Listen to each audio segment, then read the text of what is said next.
जय हिंद मेरे प्यारे साथियों, स्वागत है आप सभी का आपके अपने YouTube चैनल लच तक पर।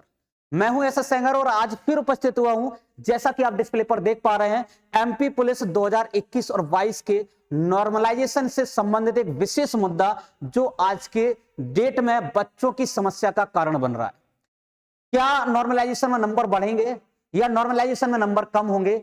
ऐसी कई समस्याएं बच्चों के अंदर चल रही हैं, जिसकी वजह से वो फिजिकल की तैयारी जो है या अन्य प्रकार की जो तैयारियां वो नहीं कर रहे हैं और कहीं ना कहीं शंका में हैं। ठीक है, चलिए तो हम बात करते हैं सबसे पहले किस आधार पर नॉर्मलाइजेशन होगा। कई चीजें हम लेकर आए हैं, किसके नंबर बढ़ सकते हैं, किसके नंबर घट सकते हैं। इन सारी चीजों के लिए हम आज आपसे बात करेंगे और उसी पे आधारित ये वीडियो हम आपके लिए बना रहे हैं। ठीक है, चलिए तो सबसे पहले हम बात करेंगे, आप चैनल को सब्सक्राइब कर लीजिए और बेल आइकन को प्रेस कर लीजिए, जिससे आगे आने वाले सभी वीडियोज के नोटिफिकेशन आप तक आसानी से पहुंच सकें, क्योंकि हम आपको हर एक टॉपिक से संबंधित या हर एक वैकेंसी से संबंधित आपको विशेष और बिल्कुल सटीक जानकारी देने की कोशिश करेंगे। ठीक है भाई, तो चलिए स्टार्ट करते हैं आज के इस सेशन को। और सेशन की पहली समस्या है आज के सेशन में, नॉर्मलाइजेशन से संबंधित पहली समस्या है कि कितने नंबर बढ़ेंगे नॉर्मलाइजेशन में। तो सबसे पहली बात हम बता दें कि नॉर्मलाइजेशन जो एमपी पुलिस में है बेटा, नेगेटिव मार्किंग नहीं है। तो नॉर्मलाइजेशन का जो एरिया बनेगा या हम कहते हैं एक लिमिट बनेगी, वो लिमिट होगी मेरे भाई ज्यादा से ज्यादा 4 या 5 नंबर, हाईएस्ट 5 नंबर तक हो सकता है।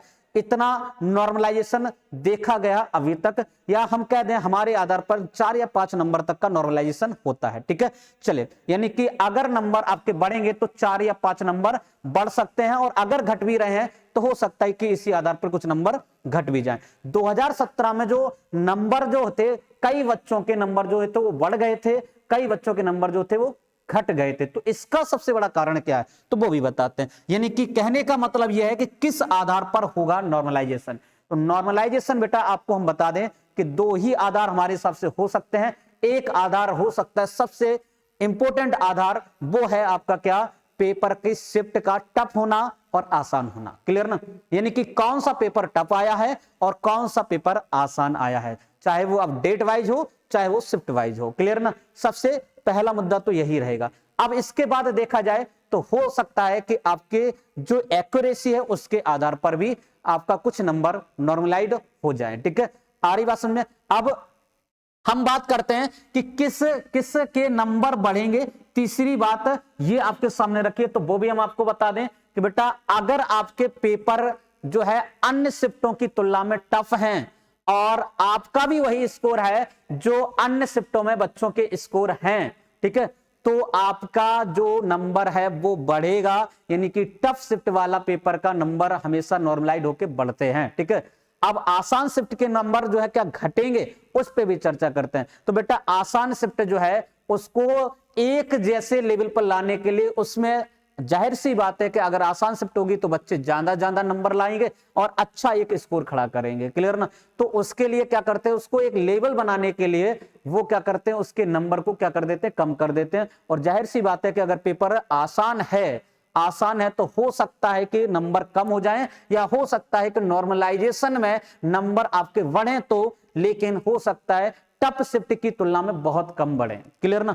ये आपकी 3-4 चीजें हो सकती है मेरे भाई। ठीक है, चलिए अब हम बात करते हैं कि जिस व्यक्ति ने या जिस स्टूडेंट ने टफ शिफ्ट को पेपर के लिए मतलब कि दिया, टफ शिफ्ट का पेपर दिया है, तो उसका नंबर जो है जाहिर सी बात है बढ़ेगा और नॉर्मलाइज होके 4 से 5 नंबर बढ़ने की उसकी संभावना है। ठीक है, लेकिन जिसका पेपर आसान है तो उसका हो सकता है कि नंबर घट भी जाए और हो सकता है थोड़ा नंबर बढ़े, लेकिन टफ शिफ्ट की तुलना में थोड़ा सा ही बढ़ सकता है। ठीक है, तो ये नॉर्मलाइजेशन का फंडा। और व्यापम ने मेरे भाई अपना एक फॉर्मूला खुद का तैयार किया है नॉर्मलाइजेशन का, और उसके आधार पर ही वो नॉर्मलाइजेशन करती है। तो उसको यहां पे समझाना उचित नहीं है। उचित होने का मतलब यह कि यहां पे पॉसिबल नहीं है समझाना, क्योंकि उसके लिए कई प्रकार के डाटा की जरूरत पड़ती है, और वो डाटा जब एग्जाम समाप्त हो जाते हैं उसके बाद ही होता है। और हो सकता है कि अगर आपको देखा जाए तो टॉप स्कोरर होते हैं उसका 0.1% निकाला जाता है, तो वो आपको वही व्यक्ति बता सकता है जो उनका मूल्यांकन कर रहा है कि कितने व्यक्ति जो हैं वो टॉप करके आ रहे हैं या अच्छे नंबर लेके आ रहे हैं, तो फिर उनकी संख्या का 0.1% निकालते हैं। कई प्रकार की चीजें उसमें फॉर्मूले में रखी गई हैं जिसके आधार पर नॉर्मलाइजेशन किया जाता है। तो आप नॉर्मलाइजेशन से बिल्कुल ना घबराएं। अगर आपके शिफ्ट का पेपर जो है वो टफ हुआ था तो नॉर्मलाइजेशन आपको अच्छा खासा मिलेगा। अच्छा खासा का मतलब जो है कि जो लिमिट है नॉर्मलाइजेशन की एमपी पुलिस की, उसके आधार पे अच्छा खासा नॉर्मलाइजेशन मिलेगा। और जिसका शिफ्ट आसान है तो हो सकता है उसका नॉर्मलाइजेशन नंबर बढ़ भी जाए, लेकिन हो सकता है कि उसका नॉर्मलाइजेशन नंबर घट भी जाए। ठीक है, तो घबराए ना। जिसके नंबर मेरे भाई एकदम फिक्स है, फिक्स होने का मतलब है ऐसी जगह पर है जहां से उनके चांसेस पूरे पूरे बनते हैं, तो वो लापरवाही ना करें, वो फिजिकल की तैयारी में लग जाएं। और जिसके जितने भी नंबर बन रहे हैं वो कमेंट करके हमें जरूर बताएं और हमारा कट ऑफ वाला वीडियो जरूर देखें, जिससे आपको क्लियर हो जाएगा क्या मुझे फिजिकल की तैयारी करनी चाहिए या नहीं करनी चाहिए। ठीक है भाई, तो मिलेंगे फिर एक नए टॉपिक के साथ, नई जानकारी के साथ। कैसी आपको ये जानकारी लगी है ये आपको कमेंट करके बताना है। मिलेंगे बाद में। जय हिंद, जय भारत, वंदे मातरम।